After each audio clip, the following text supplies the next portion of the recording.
السلام عليكم ومرحبا بكم من جديد.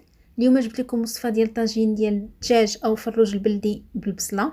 فهاد الوصفه هذه رائعه بزاف، كيجي فيها الدجاج بنين وكتجي فيها واحد المرقه معلكه وخلاص ديك البصله كتجي لذيذه بزاف. نتمنى ان تعجبكم الفيديو ونخليكم مع الوصفه. فبسم الله نبداو. انا في هذا الطاجين هذا استعملت هاد البصله الصغيره، الا ما كانش ممكن تستعملوا حتى لي زيشالوط دوك اللي يكونوا طويولين ورقاق، سينو كيديروا بصله عاديه وتقطعوها شرائح. فاول حاجه كنديروها هي الزعفران الحر. انا كنديرو على مقله كنسخنها وكنطفي عليها العافيه، كنرمي عليها الزعفران الحر حتى كيتحمر شويه، من بعد كنفركو بيدي حتى كيتحك، وكنكب عليه واحد النقيطه ديال الماء باش تطلق فيه صافي، وكنحطو كنخليه كيطلق في ديك الميها. وكندوز انا نجيب الطنجره ديالي، كندير اول حاجه فيها هي الثومه. هنايا يحتاج لينا 3 ديال الفصوص ديال الثومه كبار، فهكا انا كنمعسهم في ديك الاله ديالو، وكنزيد عليها مليحه ومعلقه صغيره ديال الخرقوم، معلقه مع مرش ديال الخرقوم، وكنكب عليها ديك المية ديال الزعفران اللي ديالنا صافي. كنخلط هادشي بيدي شي شويه، وكنجيب الدجاجه ديالي او فروج بلدي هذا صغيور عندي، وتنبدا نفركو مزيان، وكنخشي هاد الماغينات كنديرها حتى من الداخل، كنخشيها من الداخل ومن برا مزيان، وتنكب عليه تقريبا واحد الكاس ديال الزيت ولا زيت بلديه طبعا. صافي كنحطها فوق النار تكون متوسطه، ما تجهديش عليها العافيه، وكنخليها حتى كتحمر من جميع الجهات. هكا كنخليها حتى كتتحمر، يعني الجليده ديالها كتجبد. عاد باش كنزيد عليها بصله وحده كبيره حمراء متقطقه رقيقه، بصله وحده كبيره متقطقه رقيقه كيف ما كتلاحظوا في الفيديو، كنتقطع رقيقه باش كتجيني المرقه، فهمتي، كتعلك، هي كتذوب وكتعلك ديك المرقه في ديك البصيله. وتنزيد واحد النقيطه ديال الماء، حق شويه لصقات ليا من التحت، كنزيد واحد النقيطه ديال الماء طايب وصافي، وتنبقى نشحر حتى كتشحر ليا ديك البصيله وكتدبل وكيولي اللون ديالها شويه ماغون.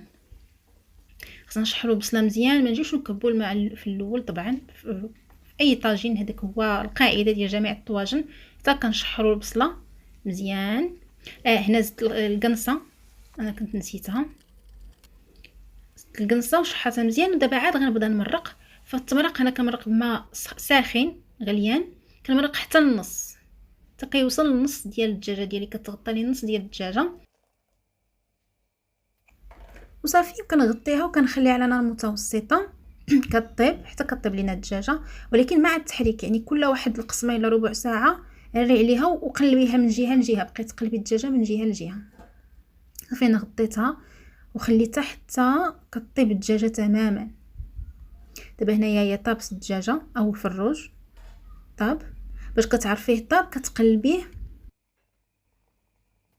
فكنجيبو شوكه وكنبقاو نتكوه. الا خرج لينا من ديك البلاصه اللي كنتكو فيها، خرجنا منها الماء، معناتها راه ما طايبش مزيان وخاصو يزيد. هنايا صافي لقيتو طاب، فصافي كنحيدو، وحتى كنحيد الفروج من الطاجين ديالي. عاد باش كنزيد ديك البصيله ديالي، انا عندي ديك البصله اللي مكوره، يعني البصله الصغيره، او ممكن ديروا لي زيشالوط اللي قلت لكم في الاول. عاد كنزيدها علاش؟ باش ما كتملخش ليا، كنخلي حتى كيطيب الدجاج عاد كنزيدها بوحدها. كنزيد عليها بزار بيض وسكينجبير، معلقه صغيره ديال البزار بيض، معلقه صغيره ديال السكينجبير، وشويه ديال الملحه وصافي. والكبيده ديالي انا سلقتها، ديك الكبده ديال الدجاج سلقتها في شويه ديال الماء والخل، وكنزيدها حتى هي كنسلقها في الماء والخل، ومن بعد كنزيدها مع البصله وصافي. ها هي البصيله ديالي. دابا كنسد عليها وكنخليها عاوتاني حتى كطيب على نار متوسطه دائما، مع المراقبه، يعني الا لقيتي واحد محتاجه الماء زيدوا، ما عندك تلصق ليكم. فانا ها هي دابا من نجي قلبتها، لقيتها بانها صافي قربت طيب، بقى ليها والو، والماء باقي غير شي شويه، يعني مازال خاصها تزيد تشحر، يعني صافي وجدات. فهنايا شنو كندير؟ كنزيد معلقه صغيره او راس معلقه ديال السمن.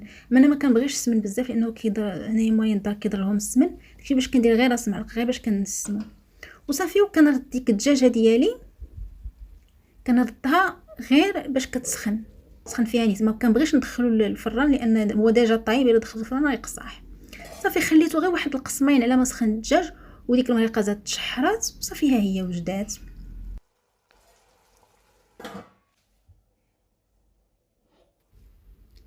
جربوه هي هذيك وكنغرفوا الطواجن ديالنا راه كيجي رائع رائع بزاف.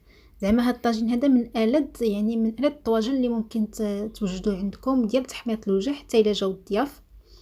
كيجي لذيذ بزاف. الدجاج كيجي خلاص لذيذ بالثومه والزعفران حر، وديك المريقه كتجي معلكه، وخلاص البصله كتجي كتذوب في الفم. يعني كنتمنى انكم تجربوه، والا جربتوه عجبكم سيرتوا لي دعيواتكم. ايوا هو هذا، نتمنى ان الفيديو تكون عجبتكم، والى اللقاء في الفيديو القادم ان شاء الله.